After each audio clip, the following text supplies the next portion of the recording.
Alright, if you've been following my channel, you recently saw that I uploaded the GoPro footage of me taking a dip in the Santago pools. That was me in Poland having a nice little reinvigoration to my mental health. And you all already know the story of what prompted me to go there. I needed a good recharge and reinvigoration to my mental health, and that's exactly what I got. And I have to give a good shout out to my friend Krauser, that's a part of the Discord servers that actually was open to being my tour guide on that trip of mine in January. Snow does very much hit different when you travel to Europe, and it was quite stunning, and I thought it was really refreshing that I went on this trip. I didn't really feel threatened by anything, unlike a certain clown that tried to dissuade me going to Poland just because he only took shit at face value on the Earth map. Seriously, a country is not dangerous just because they're close to a border of a country that's at war. You sure you don't want to dissuade people that want to go to South Korea like that? There's no large amounts of unrest over in South Korea.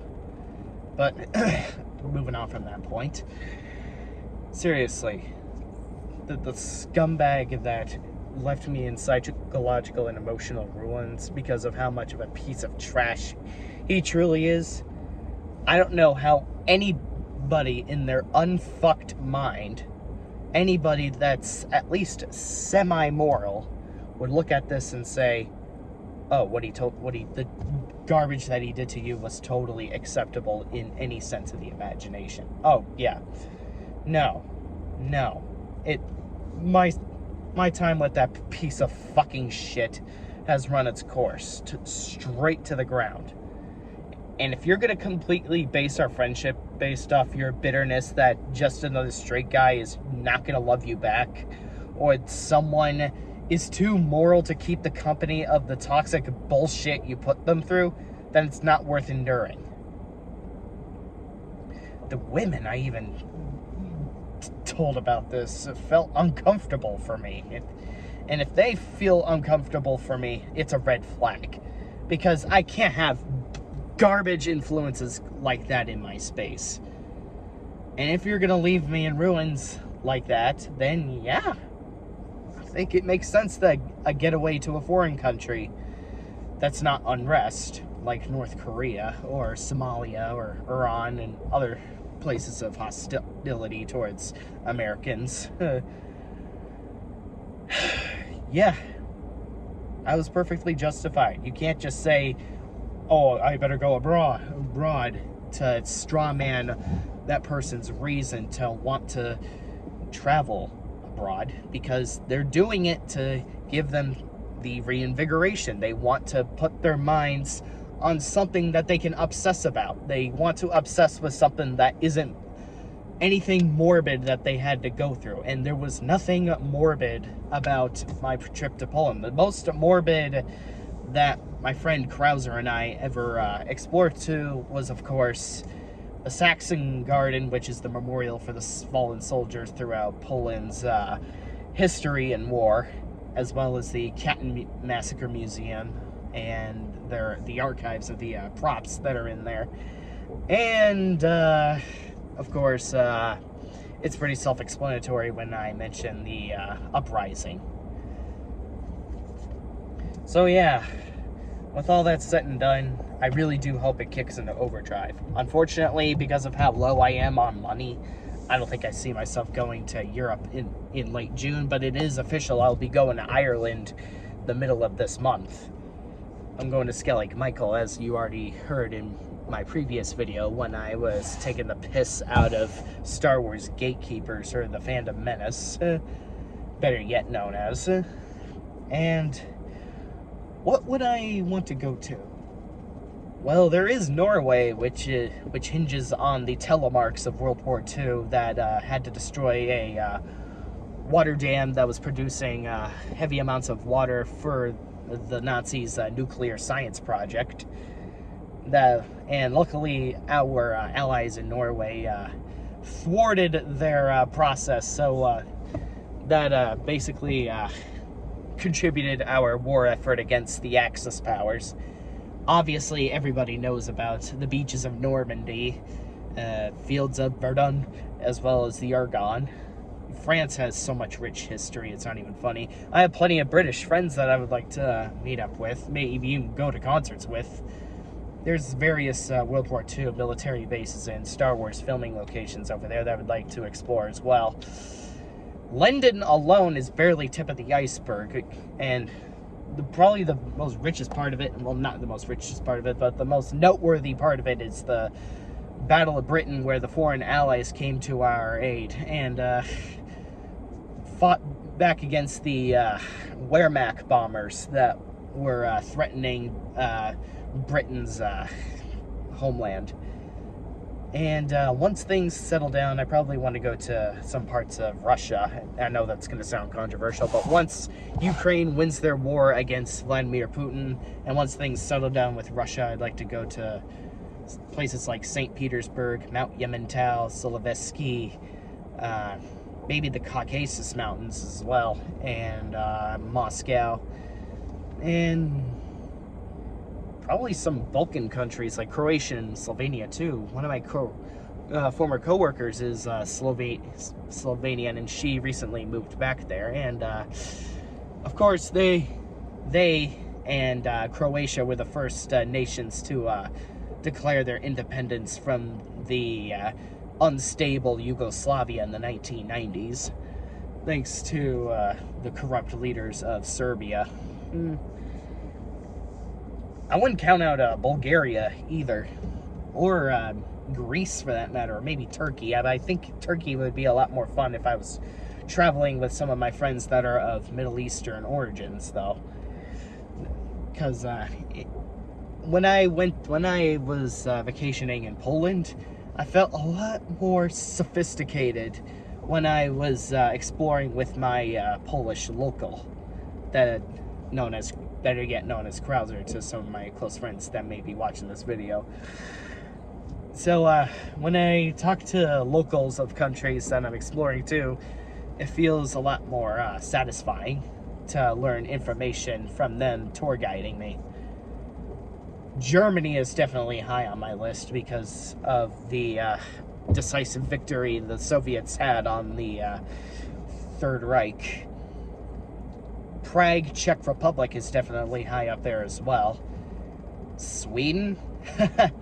I specifically want to go to Sweden for the Sabaton cruise, but I can't really count too hard on getting a ticket, an affordable ticket on the cruise, or even for a plane to Sweden for that matter. Because it goes from Stockholm, Sweden, all the way to Estonia. Finland? I wouldn't count out Finland either. There's, I probably could go on a big laundry list, but when Hendrick Motorsports, one of my guys at Hendrick Motorsports wins, I might go to someplace in Europe to celebrate life, to celebrate my effort to reinvigorate myself. And one country that definitely comes to mind is Belgium in regards to Bastogne and Antwerp, or even what's another country?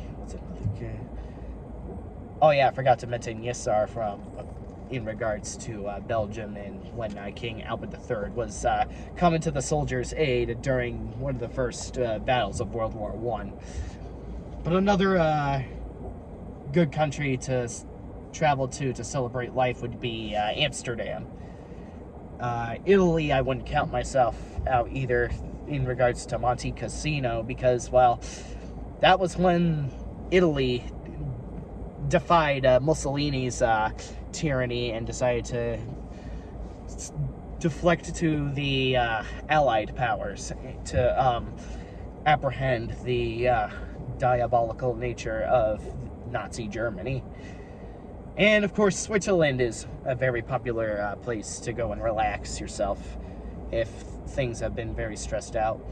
However, Iceland, Spain, and Portugal are countries I would rather specifically say for 2026, for the solar eclipse.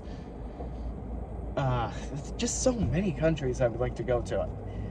Even the Mediterranean island countries like Malta or Cyprus would be pretty cool to explore and see. I probably would only see myself going to Hungary for Formula One if I find an affordable ticket as well. But the Prime Minister is kind of a piece of shit, so which is why Hungary has not been really frequently pinging on my radar. I still won't count out myself one day going to Hungary if given the chance. Austria? I was stuck in Austria when I missed my plane to Warsaw. But based on the stuff I've seen or heard about it, or what my friend from Austria told me, I definitely would like to go. And even just beyond Vienna and the Red Bull Ring, too. Luxembourg would be a pretty obscure place to go to as well. My mom's been there before when she was like either 16 or 18. I don't remember. I don't remember what exact age she told me she went there. It's just so many. The only country I think would be remotely practical to go to at this juncture, based on how low I am on money, is probably Denmark.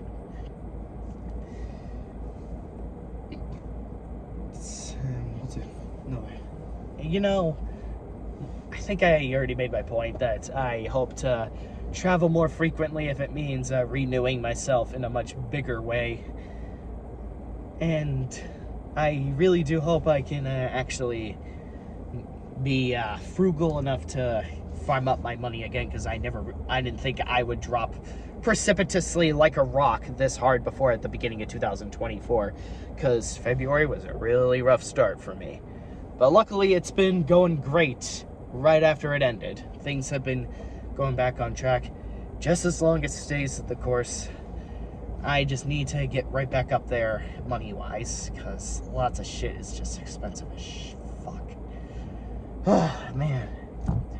Slovakia is another place I probably wouldn't count out myself going to one day if the Prime Minister also was not a fucking idiot about Ukraine or the economics. I can't even blame Czech Republic for being upset with them. Moldova and Romania are in the back burner, and because I'm not sure if I see myself going to those particular countries anytime soon, and I would rather not get into why. It both involves the war and some personal shit that I'd rather not reevaluate again. Yes, it does involve some friends of mine, not friends of mine, but manipulators and harassers of mine from Romania that poisoned my brain with lies and dragged my name through the dirt, as I already mentioned in one of my previous videos. And I'm not just not gonna get into that for now. Yeah, you guys really understand the point.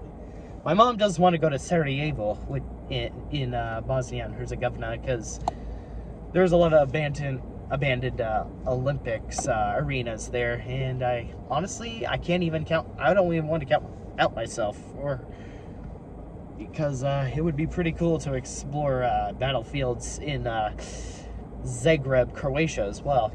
Sarajevo, for people that aren't entirely in touch with history, is exactly where Franz Ferdinand and his wife Sophie were assassinated by a pro-Serbian or Serbian nationalist, I think. Yes, he wanted to uphold his position to stick with the Yugoslavia banner away from the Austria-Hungary banner. He did not want to be a part of that empire, so he said, you know what, fuck you and your rulings, boom. And then chaos and unrest were shaken up in Europe, and it caused World War I amongst Russia, Germany, Austria-Hungary, United Kingdom, France, Belgium, etc. I could probably go on a bit on my me being complete nerdy about history, military history, but I think I've already made my point. I do very much hope I can, in the future, afford to go to more European countries, if it means renewing myself and exploring very fascinating history. amongst those countries, because a lot of people already know I've been to Chernobyl, Ukraine, and very recently Warsaw, Poland, and I'm about to go to Ireland this month. Thanks for taking 15 minutes out of your day to watch this video. Hope you all have been taking it easy, and just have a great day. That's all I gotta say. Spacing out.